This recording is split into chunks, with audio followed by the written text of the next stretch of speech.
नमस्कार दोस्तों। कल 3 मई 2022 कल अक्षय तृतीया का त्यौहार है। अक्षय तृतीया के त्यौहार को हमारे हिंदू नव वर्ष में बहुत ही महत्वपूर्ण त्यौहार माना जाता है।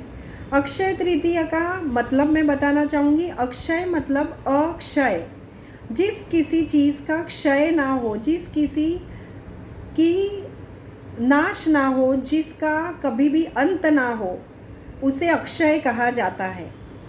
तो अक्षय तृतीया के दिन आप जो कुछ मनोकामना मांगते हो, जो कुछ पुण्य कर्म करते हो, सोना चांदी की खरीदी करते हो, नए घर में आप कुंभ स्थापना करते हो, भूमि की स्थापना करते हो, प्लॉट खरीदी करते हो, नया मकान खरीदते हो, गाड़ी खरीदते हो, जो कुछ आप मनोकामना करते हो या नई शुरुआत करते हो, तो ये अपने आप में ही बहुत महत्वपूर्ण दिन माना जाता है, जिसमें कोई नक्षत्र या पंचांग देखने की ज़रूरत नहीं होती है। वैसा ये त्यौहार है अक्षय तृतीया।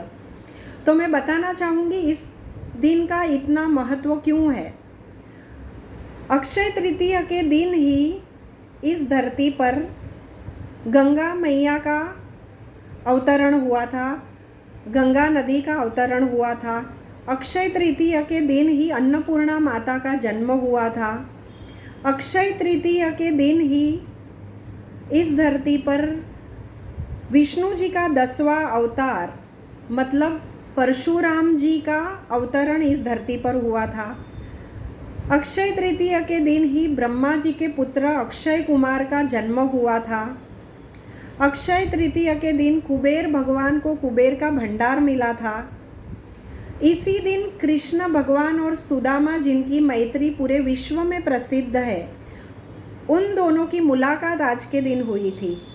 अक्षय तृतीया के दिन कृष्ण भगवान ने द्रौपदी को चीरहरण से बचाया था। अक्षय तृतीया के दिन बद्री नारायण भगवान जी के मंदिर के द्वार सिर्फ अक्षय तृतीया के दिन खोले जाते हैं। पूरे मास में, पूरे वर्ष में सिर्फ इसी दिन उनके द्वार खोले जाते हैं। अक्षय तृतीया के दिन वृंदावन जी मतलब श्री कृष्ण कुंज बिहारी लाल जी के विग्रह चरणों के दर्शन सिर्फ अक्षय तृतीया के दिन होते हैं। बाकी दिन उनके चरणों को वस्त्रों से ढका हुआ रखा जाता है। अक्षय तृतीया के दिन महाभारत के युद्ध जो बरसों से चल रहा था, उसका अंत हुआ था। उसमें पांडवों की जीत हुई थी। और इसी दिन अक्षय तृतीया के दिन त्रेता युग और सतयुग की शुरुआत हुई थी। अक्षय तृतीया के दिन हमारी इस धरती पर सबसे पहली वनस्पति, या जिसे हम अनाज कहते हैं, जौ, जिसे इंग्लिश में बार्ली कहा जाता है, वो इस धरती पर अपने आप उत्पन्न हुआ था। तो दोस्तों, इतनी सारी घटनाएं अक्षय तृतीया के दिन बनी थी, और इसीलिए इस दिन का महत्व है कि जो कोई घटनाएं बनी थी वो बहुत बड़ी घटनाएं बनी थी, और ये सारी घटनाएं हम पूरी ज़िंदगी याद रखेंगे। वैसी घटनाएं हुई थी हमारी हिस्ट्री में, और हमारे देवी देवताओं के आशीर्वाद है अक्षय तृतीया के इस पावन दिन में। अगर हम विष्णु जी, लक्ष्मी जी और कुबेर जी की पूजा करते हैं तो हमारे घर में सुख, शांति, समृद्धि, धन की वर्षा होती है।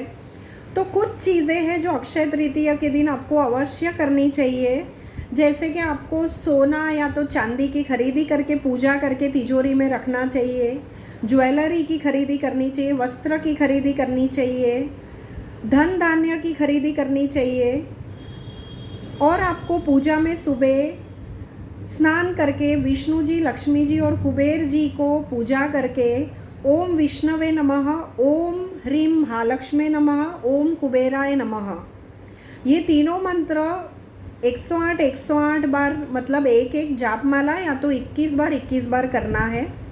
और घर में पूजा में आपको 11 पीली कोड़ी, ये पीली कोड़ी है जिनकी पूजा करके लाल कपड़े में बांध कर अगर आप तिजोरी में अक्षय तृतीया के दिन रखते हो तो पूरा साल लक्ष्मी जी का आशीर्वाद रहता है आपके ऊपर, जो अगले अक्षय तृतीया में आपको चेंज करना है।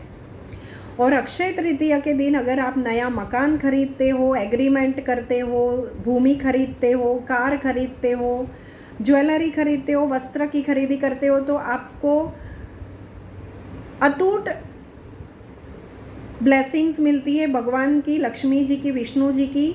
जो कोई भी चीज़ की कमी ना हो वैसी चीज़ आपको लाइफ में मिलती है अगर आप अक्षय तृतीया के दिन वो मनोकामना मांगते हो। इस दिन अवश्य आप गरीबों को जौ का दान करें। जौ मतलब बार्ली, या फिर आप गेहूँ का भी दान कर सकते हो, जिससे आपको बहुत सारी ब्लेसिंग मिलेगी और आपका घर भी धन धान्य से भरा हुआ रहेगा। तो दोस्तों, आप सबको मैं विश करना चाहूँगी कि अक्षय तृतीया के दिन आप जो कोई पूजा करके मनोकामना मांगो, वो सारी मनोकामना आपकी विष्णु जी, लक्ष्मी जी और कुबेर जी पूरी करें और आपका घर सुख शांति से भरा हुआ रहे। Happy Akshaya Tritiya. Thank you.